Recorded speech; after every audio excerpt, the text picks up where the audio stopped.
Hello दोस्तों, तो आज की इस वीडियो में हम लोग अटल बिहारी वाजपेयी मेडिकल यूनिवर्सिटी के बारे में बात करने वाले हैं कि इसमें स्कैम हुआ है कि नहीं। कौन से एग्ज़ाम में? कॉमन नर्सिंग एंट्रेंस टेस्ट यानी सीनेट के एग्ज़ाम में, जो कि बीएससी नर्सिंग के लिए कराया जाता है। इस एग्ज़ाम में स्कैम हुआ है कि नहीं, इसी के बारे में बात करने वाले हैं। लास्ट तक आप लोग वीडियो देखिए, उसके बाद आप लोग कमेंट करिएगा कि आप लोग मेरी बातों से सहमत हैं कि नहीं हैं, हम जो कह रहे हैं वो पॉइंट सही है कि नहीं। के बाद ही आप लोग कमेंट कीजिएगा, पहले लास्ट तक आप लोग वीडियो पूरा देख लीजिए। तो चलिए बात करते हैं कि इस मैनेजमेंट यानी स्कैम जो हुआ है अटल बिहारी वाजपेयी की सीनेट एग्जाम में हुआ है कि नहीं हुआ है। तो चलिए शुरू करते हैं कि कहाँ से स्कैम हुआ है। तो सबसे पहले देखिए, आप लोगों का जो फॉर्म है वो बहुत लेट आया है।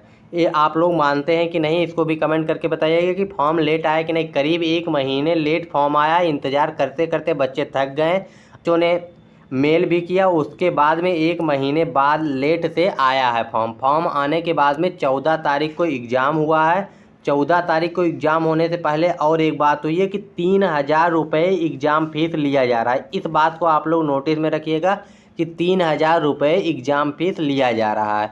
अब इसमें दिक्कत ये नहीं है कि 3000 लिया जा रहा है, लेकिन इससे बड़ी एग्ज़ाम है नीट की जो एग्ज़ाम है, इससे बड़ी एग्ज़ाम है। इसमें 23 लाख बच्चे बैठते हैं। उसकी फॉर्म की फ़ीस है 100 रुपये, 1500 रुपये, 1600 रुपये उसकी फ़ीस है, ठीक। लेकिन इसकी फ़ीस, इसमें करीब 1 लाख बच्चे ही यानी 1 लाख बच्चों को हुआ आप करवाना है, उसके बाद भी आप 3000 रुपये एग्ज़ाम फीस ले रहे हैं।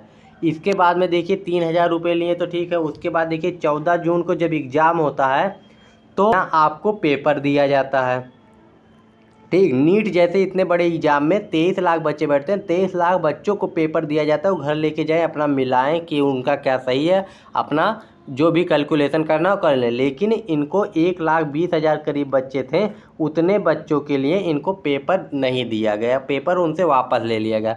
अब ये जो पेपर वापस लेने वाला है, इसमें भी इन लोगों की दिक्कत हुई, क्योंकि इनके जो कुछ टीचर थे एग्ज़ाम सेंटर पे, जो टीचर होते हैं, उनको पता ही नहीं था कि पेपर वापस लेना है। कुछ बच्चे ऐसे थे जो पेपर लेके चले गए।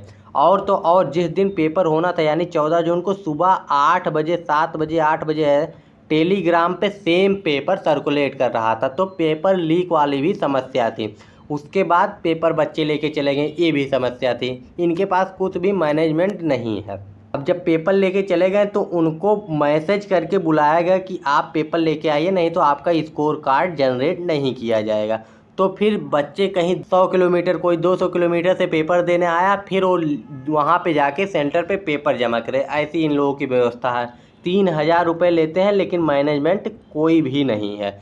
बच्चों की ये भी शिकायत थी कि जो OMR का सीट है, उसका जो पेपर है वो बहुत रद्दी था, उसका बबल फिल करने पे वो फट जा रहा था। ये भी दिक्कत थी। मतलब 3000 रुपये में अच्छा OMR सीट भी ये प्रोवाइड नहीं करवा सकते, ना ये पेपर प्रोवाइड करवा सकते हैं। इसके बाद आता है आपका आंसर की आने के बाद में क्या हुआ है, देखिए आंसर की में करीब 2 से 3 क्वेश्चन ऐसे थे जिसका आंसर गलत था। इस पे जब बच्चों ने मेल करना शुरू किया तो उसका पहले तो रिप्लाई ही नहीं दिया गया।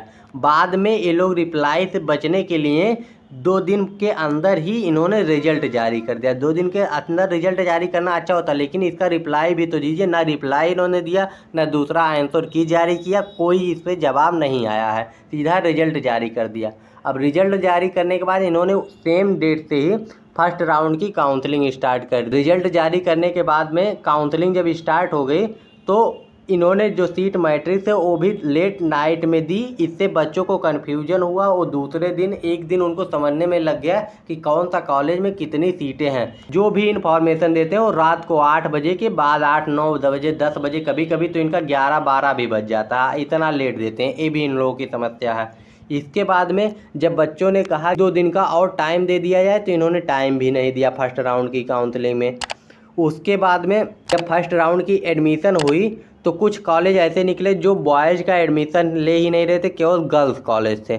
और इन्होंने सीट मैट्रिक्स में को एजुकेशन लिख दिया। तो को एजुकेशन का मतलब होता है सबको बराबर ही, यानी वहाँ पे गर्ल्स भी रहेंगे और बॉयज़ भी एडमिशन ले सकते हैं। जब बच्चों ने वहाँ पे कंप्लेन किया तो कॉलेज की मान्यता तो रद्द कर दी गई, उसको हटा दिया गया लिस्ट से। लेकिन उनका जो 40,000 रुपये जमा किए थे प्लस 5,000 रुपये जमा किए थे, उसका कोई निवारण नहीं हुआ। वो वापस अभी तक नहीं मिला उनको। ये समस्या हुई। इतने मेहनत से उन्होंने एग्ज़ाम निकाला, कॉलेज लिया और उसके बाद पता चलता है कि कॉलेज में तो उनको एडमिशन ही नहीं मिलेगा और 40,000 रुपये भी उनके चले गए। तो इसका भी दिक्कत है। उसके बाद सेकंड राउंड की काउंसलिंग होती है। उससे पहले जो कट ऑफ फर्स्ट राउंड की आई थी, इतनी हाई आई थी कि करीब 142 143 नंबर के नीचे किसी को कॉलेज ही नहीं मिला है। अब पिछले साल की जो कट ऑफ गई थी लास्ट मॉप अप राउंड पे, वो 120 के आसपास, 120 नंबर के आसपास गवर्नमेंट कॉलेज मिला था और इस बार 142 पे नहीं मिल रहा है, 143 पे नहीं मिल रहा है। मतलब इतनी कट ऑफ हाई कैसे जा सकती है? ये साफ साफ दर्शाता है कि पेपर या तो लीक हुआ या तो बच्चों में कंपटीशन ज़्यादा हो गया। अब कंपटीशन तो नीट जैसे एग्ज़ामों में भी होता, लेकिन अगर इस साल के नीट के एग्ज़ाम को छोड़ दिया जाए तो हर साल 2 नंबर 3 नंबर 5 नंबर से ज़्यादा तो कट ऑफ नहीं बढ़ता। उसमें तो बच्चे हर साल 3 लाख 4 लाख बढ़ते हैं, इसमें 15,000 20,000 बच्चे हर साल बढ़ रहे हैं। उसके बाद भी ये दिक्कत हो रही है कि 20 नंबर कट ऑफ हाई चला जा रहा है और सेकंड राउंड के बाद भी कट ऑफ वही रही 142-43, उसके नीचे आया ही नहीं। इसके बाद सेकंड राउंड में भी सेम दिक्कत होती है। लेट नाइट को इनका अलॉटमेंट लेटर आता है, उसके बाद सीट मैट्रिक्स वो रात में ही आती है, उसके बाद में सब कुछ होता है, टाइम कम दिया जाता है, बच्चे एडमिशन के लिए जाते हैं और फिर वही एडमिशन में इन्हें को डॉक्यूमेंट की अगर किसी बच्चे को दिक्कत आएगी, वो कंप्लेन कर रहा है तो उसकी कंप्लेन नहीं सुनी जा रही है। लास्ट में अब मॉप अप राउंड में इन्होंने रेजिग्नेशन का लास्ट डेट था, उसी दिन से जिस दिन से काउंसलिंग आपकी शुरू होनी थी 7 तारीख से, उस दिन इन्होंने रिप्लाई ही नहीं दिया किसी के मेल का, ना काउंसलिंग का कोई इन्फॉर्मेशन। जब रात को बच्चे मेल कर रहे हैं तब ये रात को बता रहे हैं 10 बजे कि काउंसलिंग पोस्टपोन हो गई है और रीज़न फिर भी नहीं बताया। फिर बाद में पता चल रहा है कि इनका सर्वर सही नहीं चला। तो आप दिन में भी बता सकते थे कि पोस्टपोन हो गया है। इसके बाद अभी ये भी नहीं क्लियर बताएं कि कब से स्टार्ट हो जाएगा और कब तक चलेगा, डेट भी अभी तक नहीं बताए हैं लोग। इनकी इतनी लापरवाही है। अब आप ही लोग बताइए कि ये स्कैम हुआ है नहीं। स्कैम सबसे पहले यहाँ पे देखिए कि कट ऑफ कितना गया, 20 नंबर का कट ऑफ चला गया है। अब इसमें स्कैम हुआ है कि नहीं, ये आप ही लोग कमेंट करके बताइए। और इसमें मिस मैनेजमेंट है या नहीं है अटल बिहारी वाजपेयी का, ये भी कमेंट करके बताइएगा। और ऐसे ही इन्फॉर्मेटिव वीडियो के लिए आप हमारे चैनल को सब्सक्राइब कर लीजिएगा। और वीडियो देखने के लिए बहुत बहुत धन्यवाद। मिलते हैं नेक्स्ट वीडियो में। टेलीग्राम का लिंक डिस्क्रिप्शन में दिया हुआ है। अगर आपको कोई भी कन्फ्यूजन है, कोई भी दिक्कत है, कोई भी प्रॉब्लम है, इंस्टाग्राम का लिंक दिया हुआ है, उस पर आप मैसेज करके मुझसे पूछ सकते हैं। तो मिलते हैं नेक्स्ट वीडियो में। जय हिंद।